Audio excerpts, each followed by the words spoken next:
Caso Floresta de Henderson. Jim Penniston é um soldado americano transferido para a Inglaterra durante a Guerra Fria. Controle leste. Suspeita de aeronaves às proximidades do perímetro da base da Floresta de Henderson. Câmbio. Avise que estou a caminho.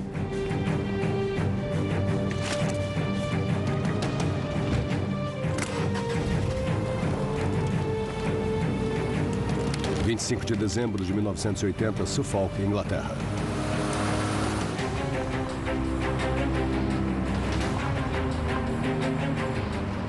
O sargento Penniston se dirige à Floresta de Henderson, local onde houve um acidente. Leslie Keane, autora de UFOs. Jim Penniston era o chefe da segurança da base de Woodbridge, que era uma das duas bases que faziam parte do complexo Bentwaters. Penniston recebeu uma ligação dizendo que algo havia caído na floresta, ao lado da base, e ele teve que ir verificar. Nick Pope, ministro de Defesa britânico. A suspeita inicial era de que talvez a aeronave civil tivesse caído e iniciado um incêndio. Era uma situação de urgência. Confirmando, 2 homens no local da queda. Câmbio. Era o auge da Guerra Fria. O clima político naquele momento era muito tenso, então a ideia de que fosse alguma aeronave soviética ou do Pacto de Varsóvia não poderia ser descartada naquele momento.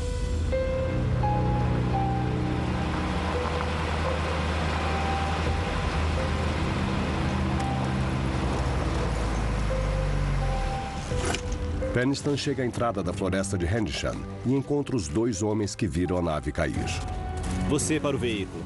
Mantenha contato pelo rádio. Burroughs, venha comigo agora. Soldados Edward Cabensack e John Burroughs. Cabensack ficou de guarda no rádio. Burroughs e Penniston entraram para averiguar.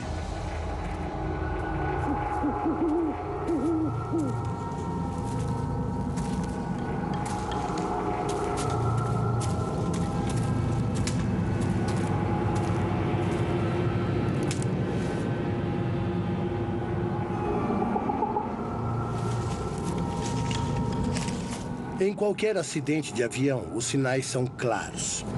Há o cheiro de combustível, fragmentos, mas nada disso estava presente.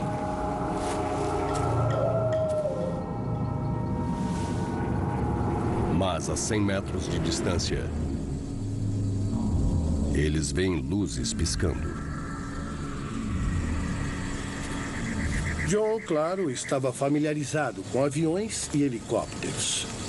As luzes que ele viu não eram e nem tinham as cores normais de luzes de navegação.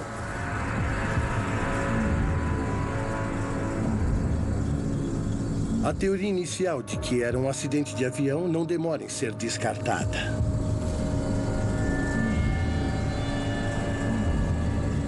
A questão fundamental do ponto de vista de segurança é: essa coisa, seja lá o que for, oferece alguma ameaça à base? Ao se aproximarem, a missão de repente passa de busca e salvamento para atirar, para matar.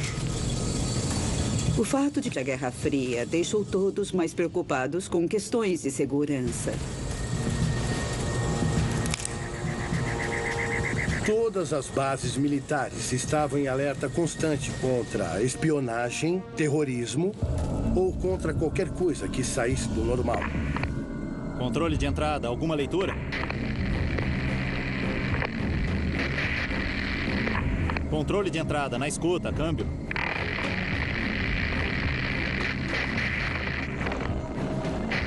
Eles começaram a perder o rádio de contato, não tinham mais como se comunicar.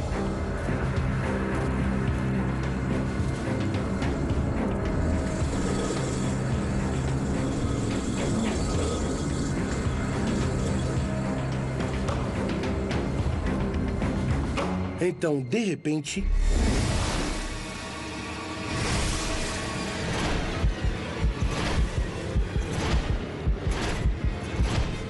eles não tiveram nenhum treinamento para esse tipo de experiência.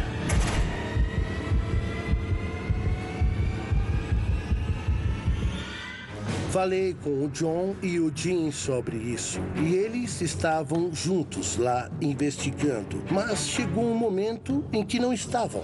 E foi muito estranho, porque houve uma sensação de afastamento.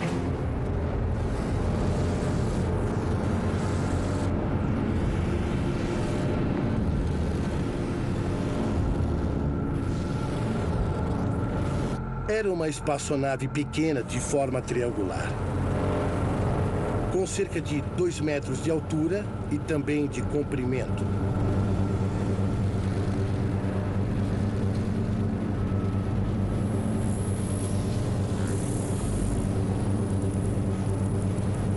Ele sentiu um tipo de carga elétrica do objeto que fez o cabelo e os pelos do corpo se arrepiarem.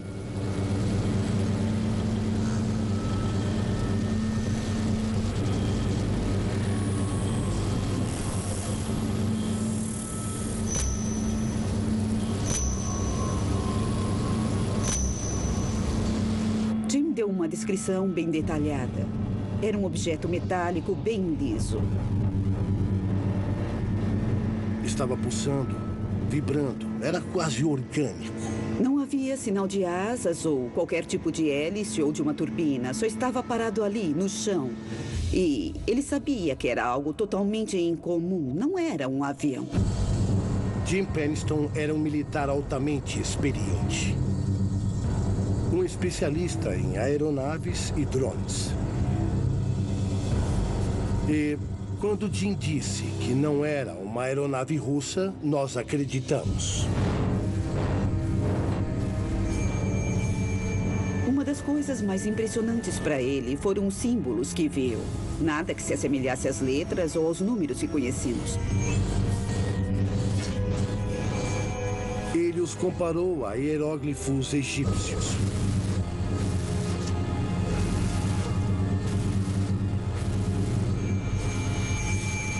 Houve um momento em que ele pôs a mão no objeto. Ele nunca vai esquecer de ter feito isso.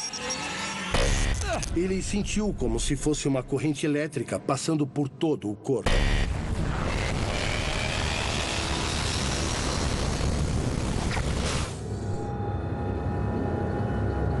Normalmente, quando um objeto acelera rapidamente e atravessa a barreira do som, houve-se um tremendo estrondo. Nesse caso, não houve nenhum estrondo. Seja lá o que fosse esse objeto, era silencioso.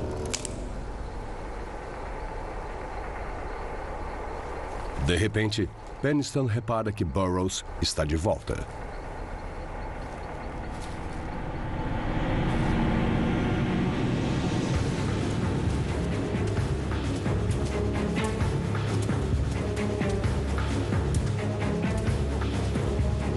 Eles correram por entre as árvores em busca do objeto.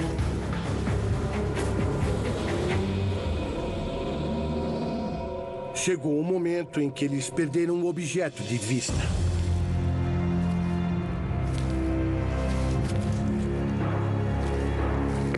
Sargento Penniston, na escuta? Qual é a situação? Câmbio. Com o desaparecimento do objeto, os rádios voltam a funcionar. Na escuta. Voltando ao veículo agora. Nesse momento, eles decidiram retornar à base.